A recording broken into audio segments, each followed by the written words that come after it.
Hello, everyone.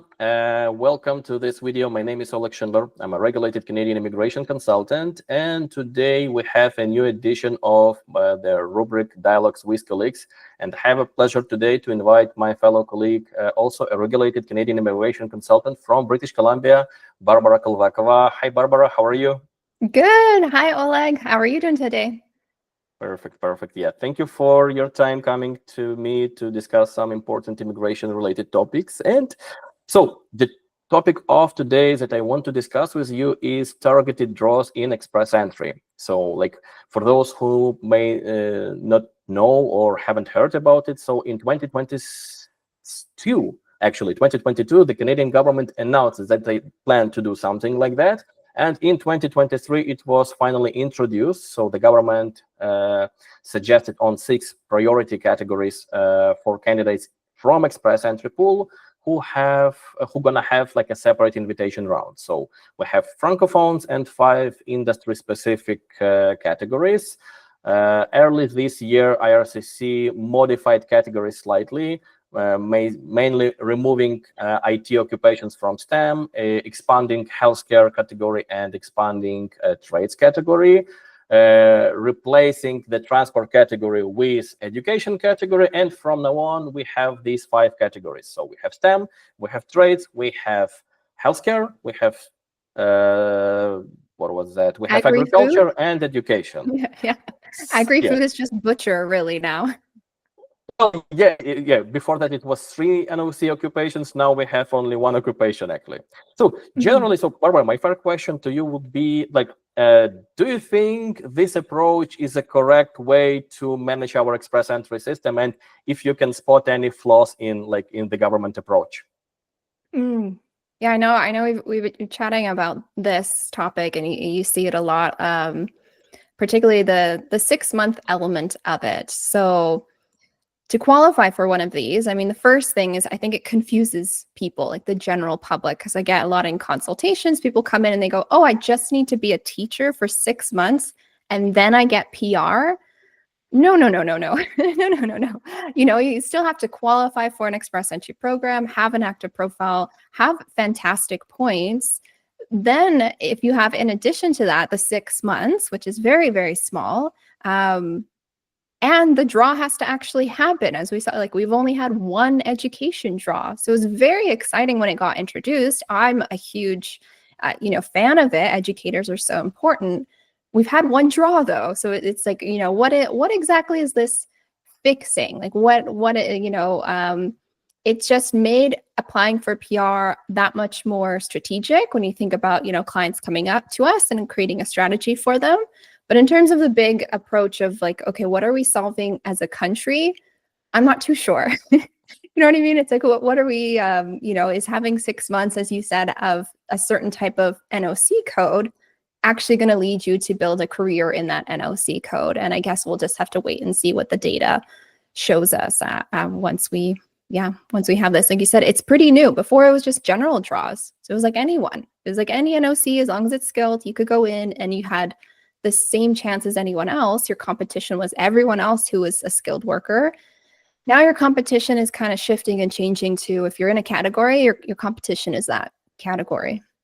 Yeah, exactly. So that's exactly my concern about like targeted draw. So on the one way, I'm very happy that we have this additional pathway for some of our clients and for those who want to contribute to Canadian economy, those who work in these fields that we are so missing. So we all know about the problems with the education sector, with the trade sector, specifically construction. We need more homes, etc. We are lacking enough medical specialists, doctors, nurses, other specialists.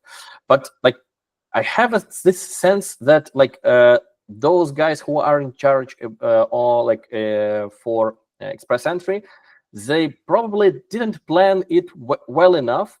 I'm explaining my point. So when someone wants to come to Canada and see that they don't have enough points, they can simply think the following: okay, what will happen if I go and find a second job as, for example, pharmacy assistant? Pharmacy assistants is one of the occupations that are in the list of targeted occupations under healthcare. Healthcare draw usually require like lower points comparing to general draws. So technically, this person is not violating anything. So let's imagine a situation. We have a successful web designer who works on a day job. Then in the afternoon, the same person takes another job in the pharmacy, working some hours as a pharmacy assistant. So on paper, we will have one more specialist in the targeted occupation. In reality, once this person gets the PR, or even once this person receives 6 months of work experience, the same web designer can quit from pharmacy assistant job and return to the main job and concentrate only on it. So we cannot force those people to continue working in the sectors. And I really don't know what was behind the scenes when they planned it, because like if there is no enforcement mechanism, like it simply will not work. Yeah, absolutely. I mean, one thing, this is like a little off topic, but it kind of reminds me of the RCIP, the Rural Community Immigration Yes. Pilot, where you need to show intent to live in that community. It's part of the program, but there's no requirement to live, like, you know, we'll see how they enforce, like there's no active enforcement of it. And for me, if I look at the rural program they had before, which they modeled the current one on, they said when they did, you know, a study, about 70% of people who went through the previous rural program stayed in that rural community and had intention to stay even after they got PR.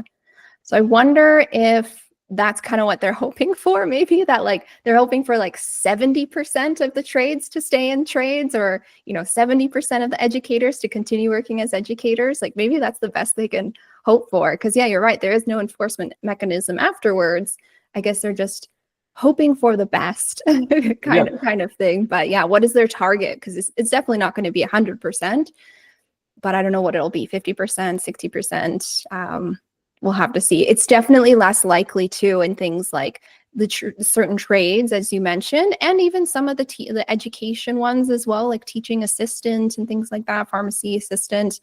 You know, if you're a doctor, you've built your life on that career. Of course, you're very likely to continue it. But if you're a carpenter assistant fitting into the carpenter knock code, I don't know, like not many people will continue that for their entire life kind of thing. They might shift and change and alternate. So yeah, I'm not sure what they're aiming for, but maybe that's the thing. Maybe they're like, oh, we'll get 50% of the people staying in there and that's good enough. It kind of reminds me that funny moment in the parliament when the minister was asked, what will you do with all those guys whose permit is going to expire? And they told, okay, we expect that they are going to leave Canada. Well, yeah, after they invested so much time and money into coming to Canada, they will simply leave. Definitely. Like, it's sometimes so naive that, like, I don't know what is worse, like the naivety, or probably, I don't want to call names, but like maybe bad planning, or like lack of planning, or lack of understanding the comprehensive image of the immigration. Because another topic here is that like when it comes to like a good example that you raised, like doctors are like trained for many years. In order to practice here, they need to obtain the license. So I assume that majority of doctors will try to get that license. But we have many targeted occupations where someone can join the labor force without any prior education. Like the half of trade occupations, they are not mandatory licensed in Canada. The same pharmacy assistant, like it's okay to have a secondary education and some on-the-job training to qualify according to the NOC description. Same about early childhood educators and their assistants. It's one single NOC. So educators, they need to be licensed and they need to have special education, but their assistants, not at all. Same with teacher assistants. So like, I don't like, and like I cannot blame people for using those loopholes, because again, like, it's not that those people are in charge and they didn't set the rules. The government set the rules. But like, it looks like they try to declare plans about solving problems without actually solving them. Right. Yeah. The 6 months is really, really low. I don't know if they were thinking like, oh, I don't know what they were envisioning, right? They're envisioning like a young grad who maybe graduated in their area and then started working. But then I don't know. I really don't know what is their ideal candidate, because in that situation, to even qualify for express entry, you need at least a year.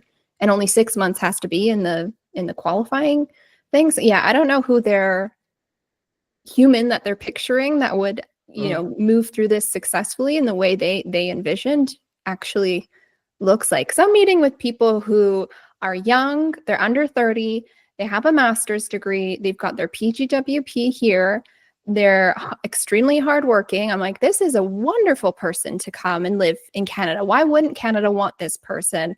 And they're struggling with the points. They're not in one of the category based. They're in a fantastic high skilled occupation, but it's not being targeted.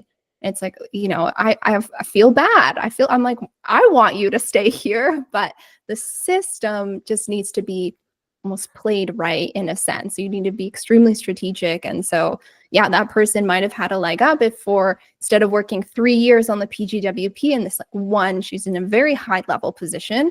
She had spent 6 months as a cook in a restaurant first.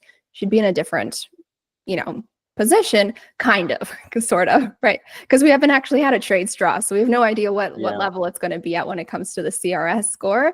So I guess she technically would be in the same, but she would have that door open to her if a trade straw dropped right now, because she does have a good score, but it's not good enough for pure CEC. Like, she kind of needs a plan B.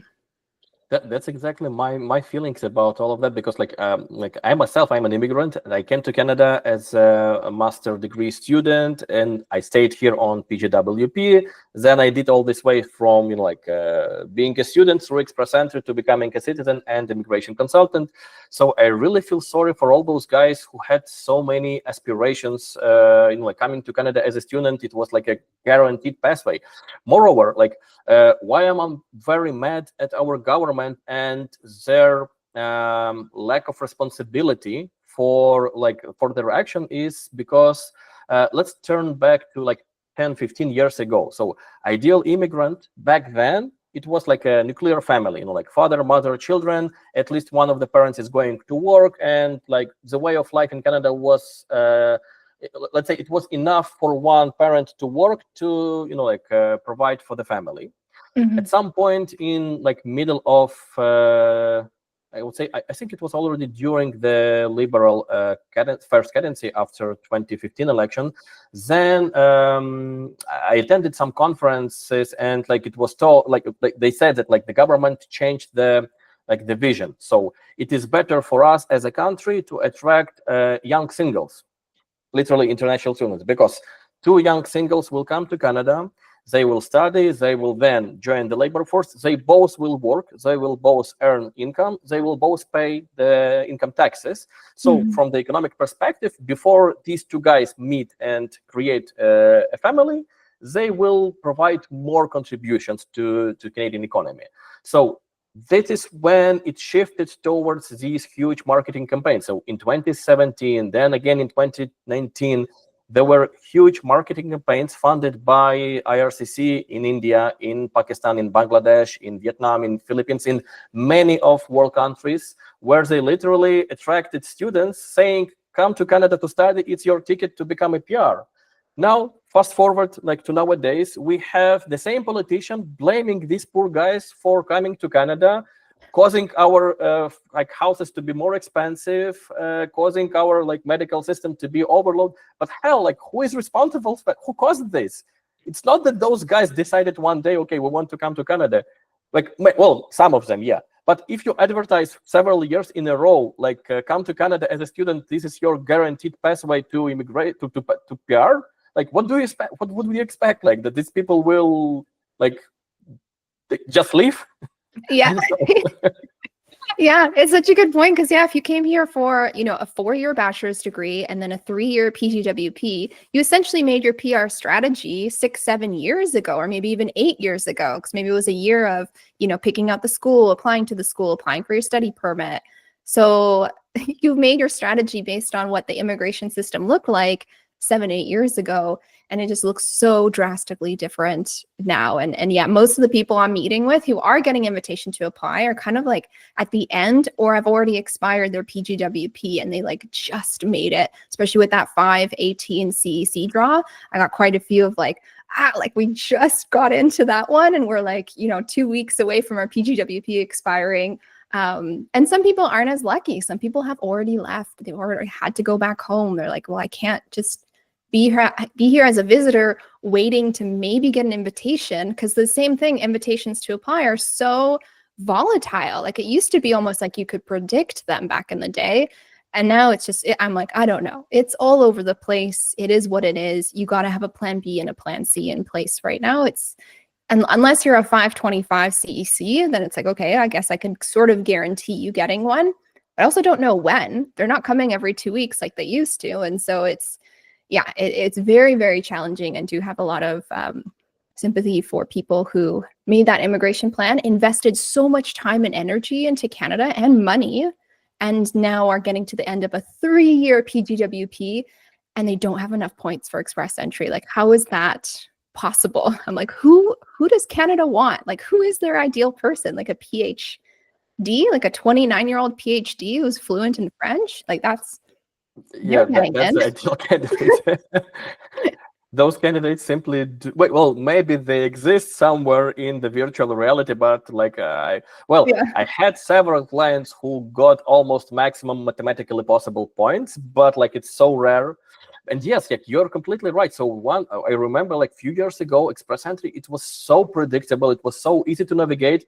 From the first 10 minutes of my consultation, I already knew, okay, so like probably if this person signs a retainer agreement and starts the process, okay, so like we will get like WS evaluation, or we will get like the language test like probably by this date. And okay, and I literally told my clients, okay, so most likely you will be invited in like next month's draw.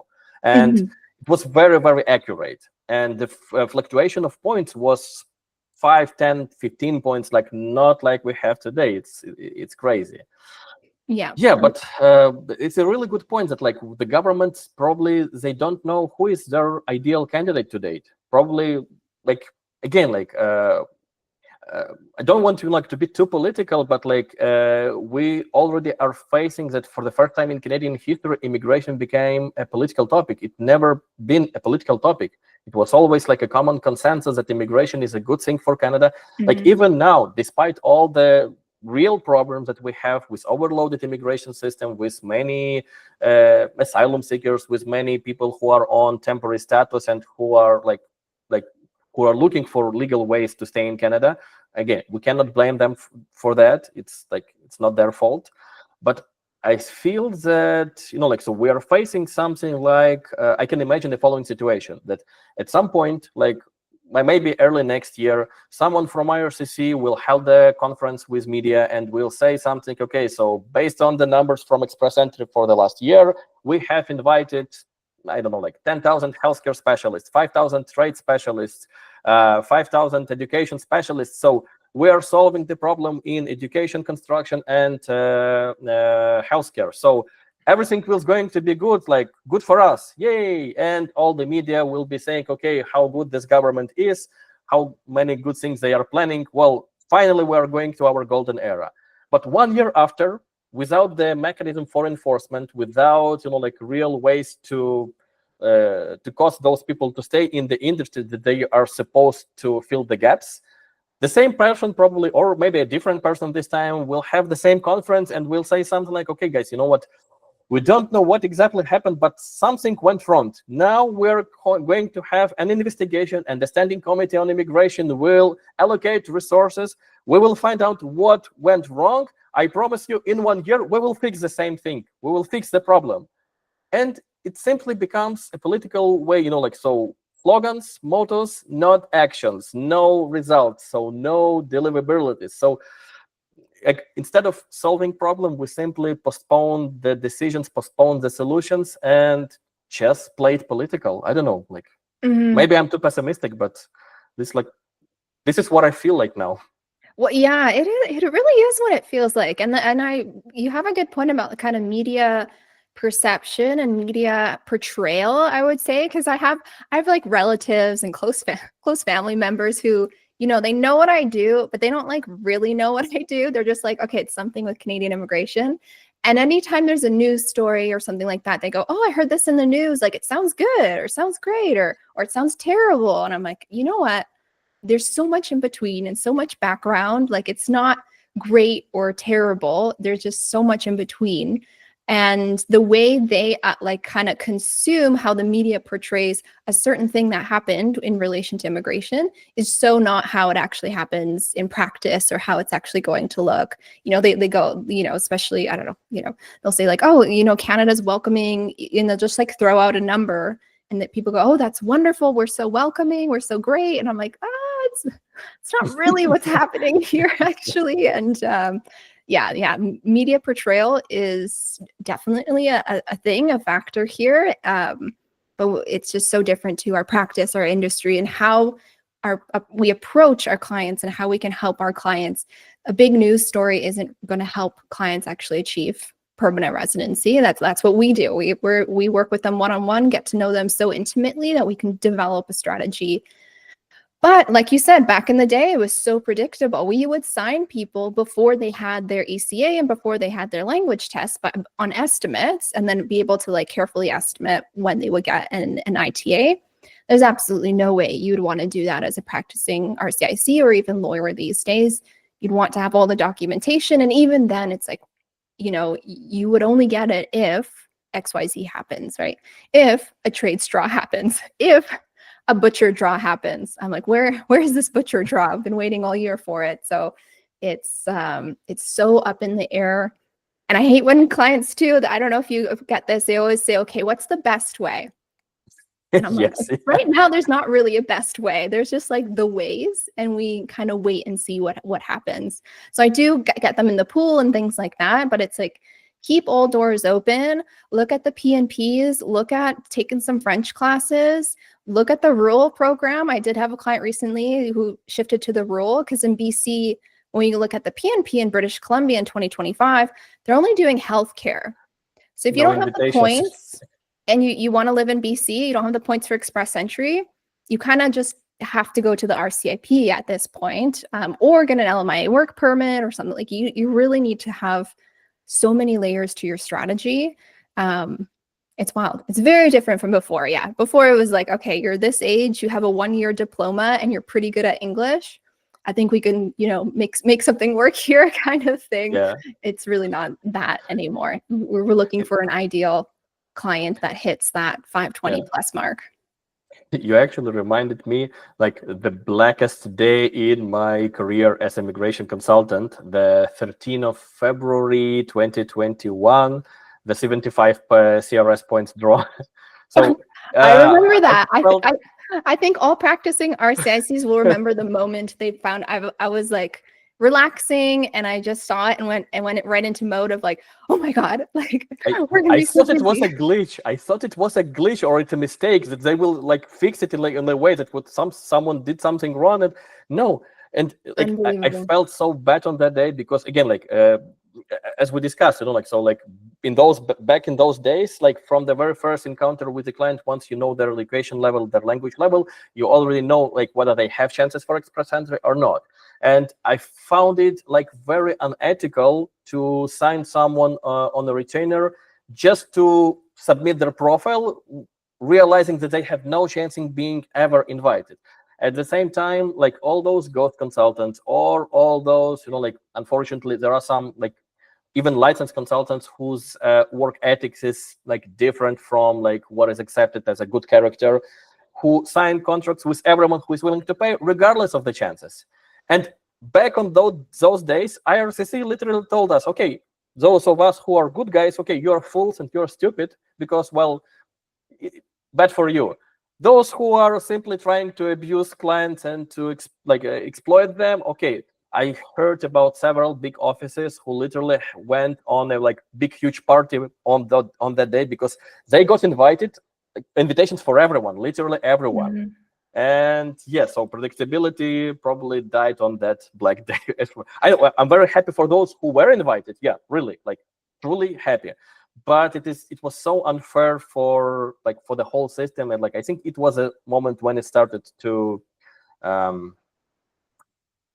go corrupted. I don't know like how to say it. Like it's It's Yeah, very terrible. it didn't feel good. I remember too the kind of almost like a bit of a backlash it felt like the RCICs, like you mentioned, or the firms that for whatever reason did put them. They were like, oh, you should, the kind of feeling was like, oh, you should have known, like you should never, Mhm. take away an opportunity from a client. You should just like put them in there. You never know. And I was like, absolutely not. There's no way you knew that a 75 draw would happen. There's no way. You're just like pretending now that it happened of like, oh yeah, this is why we did it in case it happens. I'm like, it had never happened before. And Yeah, there was like no inkling or anything that it was going to happen. How can you now say that like, oh, you should have known. You should have, stuck up for your client. It's like, what? No, thanks. No, there was no data whatsoever that suggested it would happen. And again, going to your point, the theme of like, what was the government trying to solve? I guess for them, they were like, we're low on the PRs because of all the COVID things. So yeah. they're just trying to get permanent residence. But yeah, someone who had 75 in the pool, I don't need like, what would you even, is that like just an English test and like not even high school? Like who is this person? Yeah. And what problem were they trying to solve? I think they were just a body count at that point of like, let's Yeah. just try to get a couple of PRs to knock up the numbers a little bit. But yeah, I really didn't like the sentiment in the industry. And I think after that too, there's so many rumors that it would happen again. Oh, you should definitely put your clients in now. To this day, I have clients who come to me who said, I hired this firm, they charged me $800, they put me in the express entry pool. And when we evaluate, they're not qualifying for a category-based draw. They're FSW. There are no FSW draws for years now.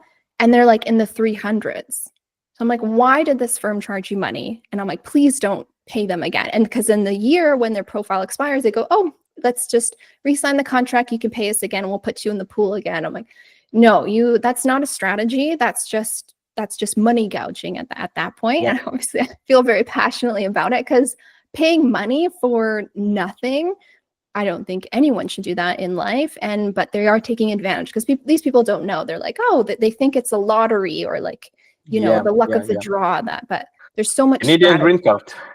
Yeah. They're like, oh, it's a green card lottery. No, we don't have that here.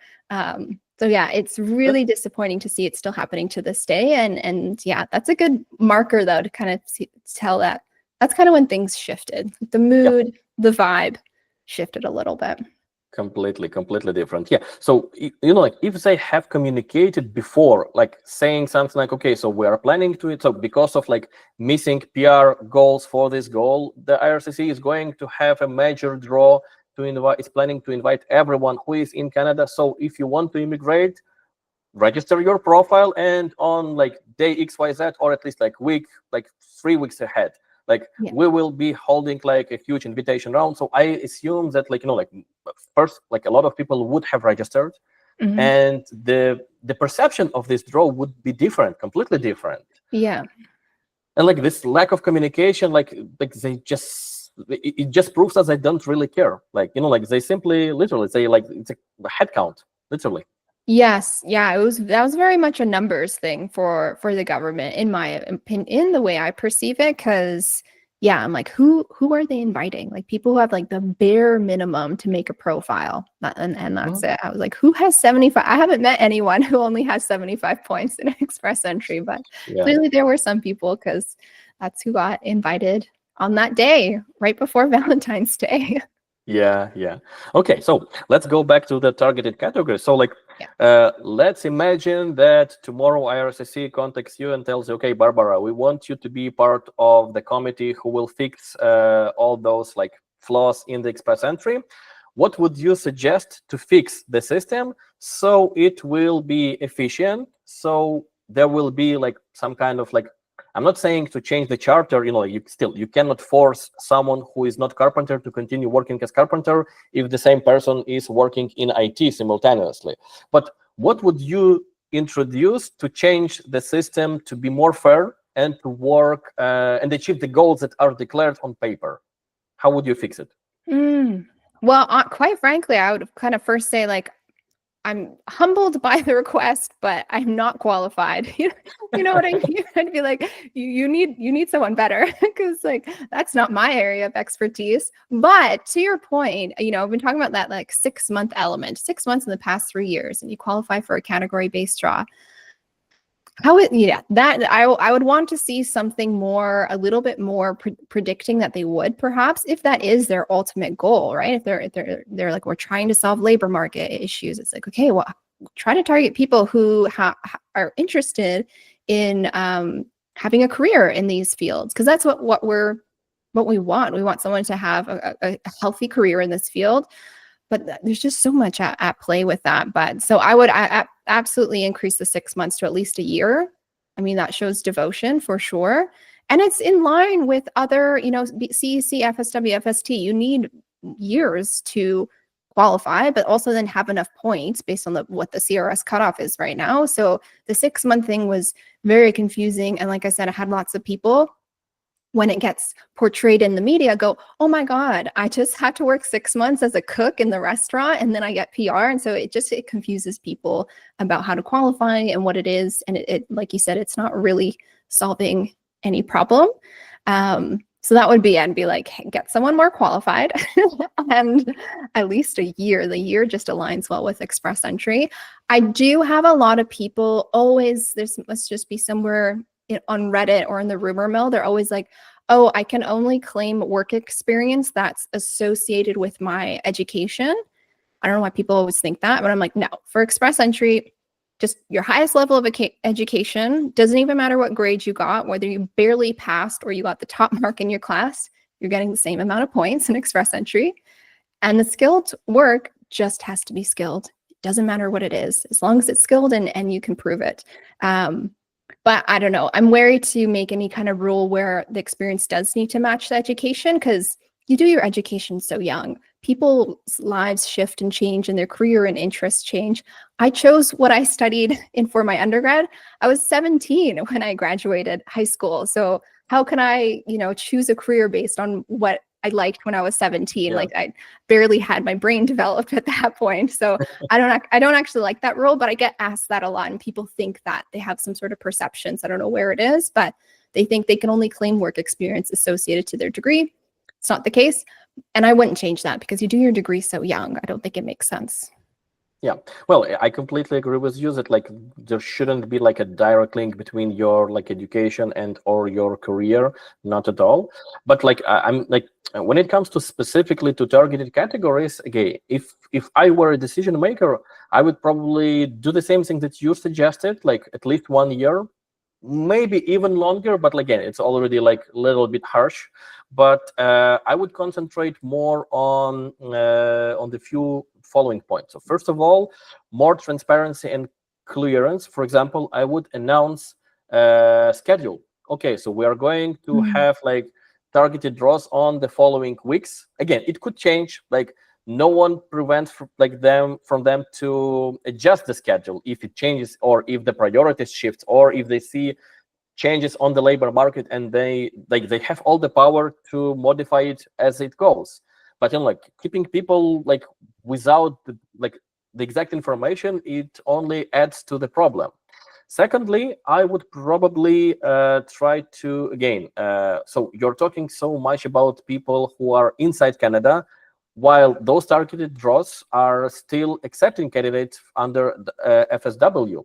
So like, what's the point? You have the like very, very hard problem inside, and like you kind of open these targeted categories. Well, I don't know, maybe they think that people from overseas will indeed be working in those fields, but it's not the same, because like when I have consultation with clients who are overseas, I tell them, okay, like you're an engineer, great, good for you, go work in the construction site for like 6 months, and then we will have a better chance for you. Yeah, will this guy continue? No, he will not continue. After immigration, he will go back to his like initial field. So I would probably introduce like longer period of work, more clear understanding when and how much invitations will be shared. And well, like these are the basic things I would say, because like, again, like we cannot change the charter. We cannot force people to actually work unless it's a constitutional reform. which will obligate people who immigrate as, I don't know, as a nurse to continue working as a nurse, or someone who immigrates as cook to continue working as a cook. But still, I cannot imagine if it's legally possible, because like you cannot obligate someone to be like someone who you don't want to be. Yeah, yeah, I No don't know. mechanism for that. I don't know if the labor shortage like really falls into immigration when it comes to like very specific. Of course, immigration brings in bodies, so that, you know, fills in work in general. But I feel like they can target this from different angles. Like, you know, like if we need nurses, well, why not offer a bursary to Canadian citizens that they will cover 4 years of your nursing degree?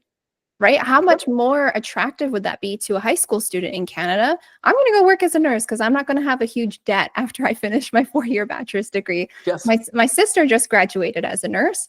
She's got a huge student loan she has to pay now. So of course she's going to work as a nurse in the hospital to pay that student loan.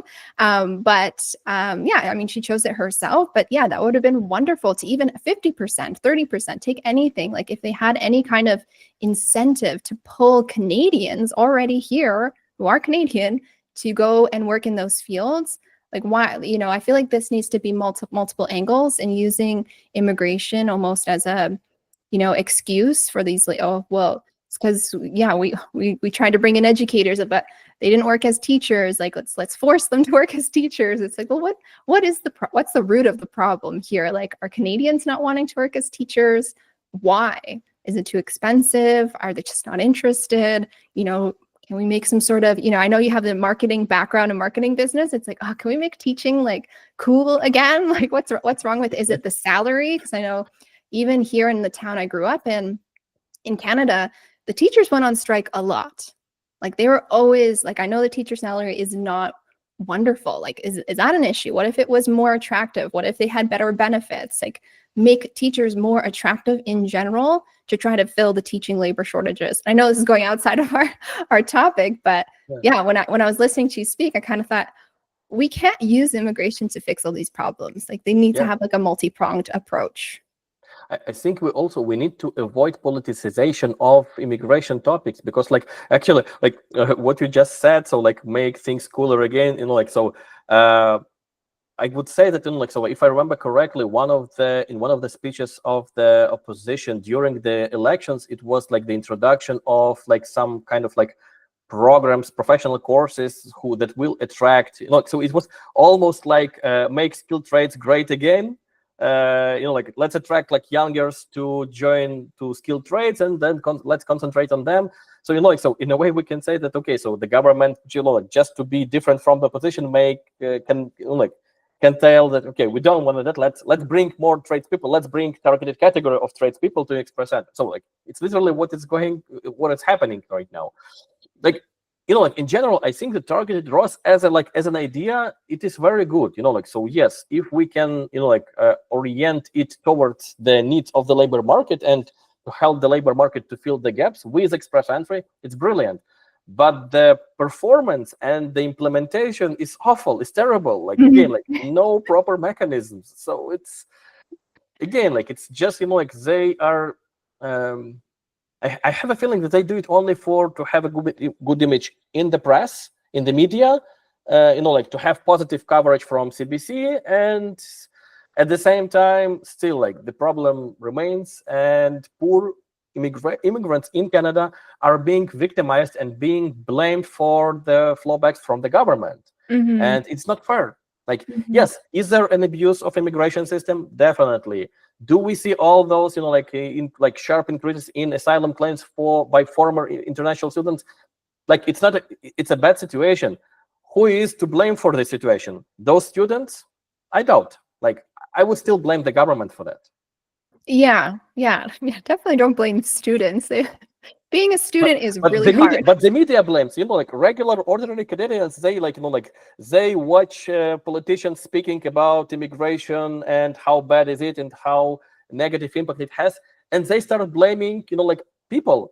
It's even like they blame us as immigration consultants because we brought those people. We set the rules. No, we use the system that the government created. It's like It's not us. We're like literally trying to play by your rules that you have set. Like change the rules if you don't like the outcome. Like before we didn't have a cap on international students. Of course that absolutely like flooded. And now they have the caps and the provincial letter you need and all these things. It's like, it's not us. We're literally, we can only use the system. It's the officers approving the applications. It's like we're using the system and presenting the application to demonstrate we meet all the legal tests. Change the legal tests if they're not resulting in the results you're wanting, the problems you're trying to fix.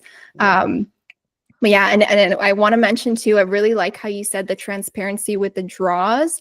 I think even if they gave us like a little bit, like not necessarily a schedule, but if they told us the cap for each category, which could shift and change, right? It doesn't like hold them concrete, because that's a question I get a lot too, is like, will there be another healthcare draw? Like, when will there be another French draw? And if we knew they were at least finished for the year, for those, then someone could strategize appropriately. Or if we knew they weren't finished, right? Like healthcare, we've had 4 this year, I believe. Last year we had 3, and the year before we had 3. So in my mind, I'm like going by the data I have, which is only historical. I think we might be done with healthcare, but really, I have no idea because I don't have much more to go on. Like instead of providing like information which is based on something, we're guessing. We're literally guessing, because even let's take the biggest targeted category, which is French. So the pattern, like starting from July 2023, the pattern was that we had sometimes bigger, sometimes smaller draws, but like every month we had at least 1 draw, and it continued until this year. Then we had 3 huge draws, enormous 3 huge draws in a row. They invited, so like during February and March, they invited 18,500 candidates in just 3 invitation rounds. It went as low as 379 CRS points. I had one client from Cameroon who got invited with 403. And again, like it made me feel stupid because, she brought me her results in French, in English. It was far from perfect. And I kind of started to telling her, okay, like, look, you need to take the exam one more time, like, because like the chances are not good. Like, again, the competition became very, very like big.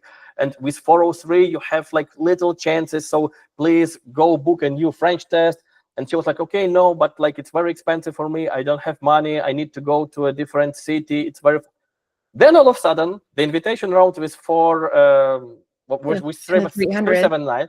Yeah. And I'm saying that, okay, like, forget what I told you. Like, you were invited. Congratulations. No, that's such a good point, because I see it now. I'm quite, like, I market my firm quite a bit on, primarily TikTok. So I always see the comments and what people message. And in the comments, I've seen multiple times, people are like, oh, just go with French. You just need 300. So they've like just totally skewed the one draw where they were in the high 300s. They could go, oh, 300, like just 300. Okay, get French, and you just need 300. I'm like, well, technically it was high 300s, and technically that's happened once, like, and it was a massive draw. And so that shouldn't be your goal. If you're going with French, I would, look at all of them and go with I always go with the higher one. Like, that's what you should aim for. There's no guarantee there's going to be another giant draw. But that's the thing, like, we have no idea. So I always screen share with clients when I meet, and I'm like, this is the data we have available, and that's it. So this is what we go off of. Even the healthcare is another good example. Last year, the healthcare rounds were quite low, like, and this year, the first 2 were in the 500 plus range. And so people who were going off of the target of last year, I mean, they're far below what we've seen the invitation rounds this year for healthcare and social services. So it's like, okay, the game's changed. You can't, and it makes sense. You can't use a year-old data typically, but it's all we have. Like, it's all we have. So yeah, we're very much, I don't want to say guessing, because that doesn't sound good, but we're kind of guessing. Yeah, to comment on the topic, want to add. So like regarding solving the problem, so like it's kind of like, I just recall that like one of my colleagues, actually from Vancouver, also my friend from Ukrainian Association of Immigration Consultants, so he kind of told me, so on the similar podcast, he told me that, look, like, our government is trying to fix yesterday's program with the data from before yesterday, today. So like we're always running behind, and that's why it's inefficient. Yeah. And returning this guessing again, like so if we have one of the things that I would fix is like the equal allocation of spots and frequency. So so last year healthcare it's a good example for healthcare draws in 2023 and 2024, because if I remember correctly, they were almost equal, like with like minor discrepancies, and it was like every 4 months I think we had a new draw in healthcare. So it was a kind of a pattern that still allows you to slightly predict how it could be. With like French, it went nuts. With STEM, do you remember how everyone was waiting for a new STEM invitation in 2024? We had one small draw in 2023, then it was like one regular, then it was like early 2024, and then nothing until in 2025 they completely removed them. Like again, without any announcements, without any prior communication, and crap, people are building like their life decisions on that. Yeah. Well, like immigration, it's not a right, it's a privilege. And it is technically accurate and true, but like very unfair. Yeah, no, absolutely. Like even the agri-food, like I live, there's quite a few, like there's lots of farmland in British Columbia. So there's quite a few farm supervisors, and it was like wonderful. Like, they've almost like opened a door for you, the agri-food targeted draw, and then they just removed them. It's like, oh shoot. Yeah. And again, BC PNP is only targeting healthcare. So if you're in BC working as in agriculture, farm supervisor, you really don't obviously you're aiming for the agri-food because you don't have the CEC number, and now you just kind of don't have any options. Go move to a rural community there. That's the option there, or an LMIA and wait things out, which is not a wonderful strategy, but where it's kind of where people are. So you kind of really it's all doors kind of slammed in your face when that happened. And the heads up would be nice, like you said, if they're like, okay, 6 months from now we're going to change, these will be removed, these will be added. Right? It's like, okay, great. Like we really need to get a draw, and if they had a draw too before they made the change, like it's just all I can assume. It just seems like it's chaos over there, because it's like, why, if they were that organized, why not give the heads up and the transparency? It must be chaos over there. I don't know. That's my only assumption, because to just out of the blue be like, okay, today we are no longer accepting these occupations. Everyone that had that strategy, they might not have a plan B available to them. 2025 has been really tough, especially with the PNPs cut in half. It's extremely tough. It's tough to have a plan B and plan C. Speaking of PNP, well, actually, it's another topic that I'm really like feel frustrated, because so when it all started with this like huge wave of criticism by the media that our immigration is broken, and so the government kind of like heard that, and then they told, okay, so we reduced the total numbers from 500,000 to 395,000 this year. So who suffered the most from this cut? The PNPs. So when you cut from 120 to only 55, like in a way, so like they reduced things that they are not responsible for. So it's kind of, again, like it's very unfair towards provincial governments who also build their local economies. And I personally sent a lot of clients from Ukraine, like to Alberta, to Manitoba, to Saskatchewan, because I was saying, okay, your language skill is like not that good. Probably you should go not to Ontario or BC, try to go to Alberta, because, okay, their program is easier. With CLB5 only, you can qualify, and like the quota is big enough. So like it will work for you. But all of a sudden it doesn't work. And speaking of numbers, like we're trying to kind of like lobby, like when I say we, I mean the Association of Ukrainian Immigration Consultants, RCIC. So we try to meet with some decision makers, and to lobby this in the following ways. So like inadvertently, you hurt a lot Ukrainian community, because you removed the quota from PNPs, and before the war started, about 38% of Ukrainian nationals received PR through PNPs. During the war 3 years, this number has increased to almost 48%. So meaning like literally every second Ukrainian got his PR through PNPs. Now, when you cut in half by half, like it means that you like again like without clear intention, but you hurt the Ukrainian community, and like we kind of like say, okay, it's very unfair, like what you do, and like we provided this as an illustration. So again, like I feel that they like the decision makers are not really understanding what they are responsible for. They don't really realize how the system works, and it's very bad for them that they don't consult with us, with lawyers. So they do provide public consultations, but do they really hear what we say? Like, it's a rhetorical question, obvious, but anyway, Barbara, to the end, question to you. So three universal advices you would give to those who are dreaming about getting permanent residence in Canada in 2025. Ooh, three things in 2025. Yeah, the first one might be like, let's see what 2026 looks like. Love that. Second one is strategy. So like the amount of people who come to me in a consultation and they're like, oh, I got my WES, I got my English, I got my police clearance, I did my medical, and I made my profile in Express Entry, and I'm sitting there with 380, 420. I'm like, why did you do those things? Like, you need to get a strategy consultation first. I'm like, you just like wasted money on a medical and a police clearance. Like, I don't know where people are getting this, but I've been seeing that a lot lately. And I think it's coming maybe in the world of like ChatGPT and like, oh, you can do everything yourself. And it's like, you can do everything yourself, but an expert will like, it's worth every penny that you're going to pay someone for a consultation. So like, do a consultation, just save the money, pay for it. It will save you money in the long run. So yeah, wait till 2026, maybe. Yeah, we gotta wait because I'm like, ugh, the PMPs we're so big. Like, half my clients used to be PMP clients, and now like 3 of them are. You got to pretty much be a nurse or a doctor. Wait till 2026. Get a strategy for sure. I would add learn French. 2 things. I would probably add learn French because like statistics shows that it's probably the safest bet today.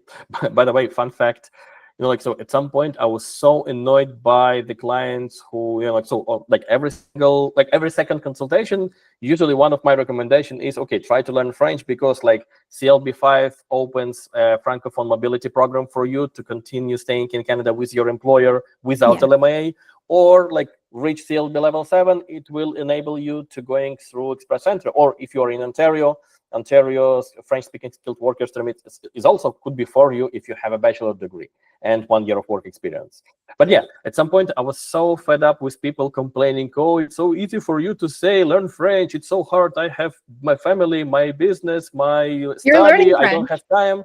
So so at some point it like was okay, like, you know what, I'm going to start learning French on my own just to prove that it's possible. And I have several businesses on my head. I have my family. I have my, public activities. I have my life. But no, okay, I cannot lie. I have no life. But like general idea is, so like I started, like it's already month 3 since I started to learn French, and I tried to generate content in French, just like showing my clients, okay, guys, if I have found time for that, yeah, like it's very hard. I cannot, I have to admit that. But it's possible. So if you really want to immigrate and you really want to improve your chances, French is probably a very important factor in nowadays environment. Yes. Yeah, absolutely. If you're on that pathway, French will never hurt you. And when it comes to Canadian immigration right now, French will not hurt you. So yeah, book a French tutor, pick up a French book, listen to French audiobooks, French podcasts. Like, just immerse yourself. And yeah, it won't hurt. That's such a great tip because yeah, I don't think it's going away anytime soon. We'll see what things happen, but I don't think it's going away anytime soon. And again, hopefully they give us a heads up if it does go away. But at a bare minimum, I think the Francophone work permit will at least stay because that's been around for a very long time. Very long time, yeah. Yeah, since I started practicing, I think. So yeah, French. Learn French. It's good for your brain. They say learning a new language is like really good for your brain. It helps. It's not going to hurt you, like you said. Yeah, for sure. Why not? Well, again, my logic is very simple. So I always monitor the updates of the immigration level plans, and we already know that I think that they plan to invite 8.5% this year. 9.5 next year, and 10% in 2027. And if I remember correctly, I saw announcements that the long-term strategy is to reach level 12% level, I think, from the total. So in total numbers, like we already have quota for Francophones outside Quebec, which is almost equal to Quebec quota. Oh, and good thing, we forgot to mention that we are encouraging people to learn French, not for Quebec, but for everything else except Quebec, for all other provinces. Don't forget this. Yeah, French for express entry, and like you said, the Francophone mobility is a nice little bonus that will definitely, and it's good for people outside of Canada right now, because we know 50% of the Francophone draws are FSW, so like people outside Canada, but great for people in Canada who again have had that strategy, know where their points are, even if they max out everything else, because once you max out everything else, it's really French is the last thing that could get you that boost. So if you're in Canada, your PGWP is about to expire. Like that's where you're at. It's like learn French. But yeah, that's great. So learn French. Yeah, guys, get a strategy consultation on the books, and have an understanding where you're at, what your numbers are, and we'll have to wait to see what 2026 looks like. But I love it. Let's wait for 2026. I'm pretty sure that like it will be definitely better than 2025. So like I cannot imagine the situation when things go worse in 2026. It couldn't be worse than that. Yeah, I got to knock on wood. We'll see. We might have jinxed ourselves. Yes. Perfect. Barbara, thank you very much for your time. It was a pleasure to having you today. So I hope like in the future you will come again if we have another good topic to discuss. Guys, I encourage you to visit Barbara's social media page. We will leave some links below in this video. Contact Barbara. She provides excellent consultations on strategies on PR, strategies for express entry. She reviews cases. Not all immigration consultants review cases. And most importantly, so Barbara is among those colleagues in the field who consider consultation as a standalone service. So unlike some people who consider consultations only as a hook to make you signing the contract, both Barbara and me, we think that consultation is a standalone service that can give you a lot of value. So book a consultation and get your strategy prepared by a professional. Thank you for your time. Thank you. Such a pleasure. Thank you, Oleg. Okay. See you. Bye-bye.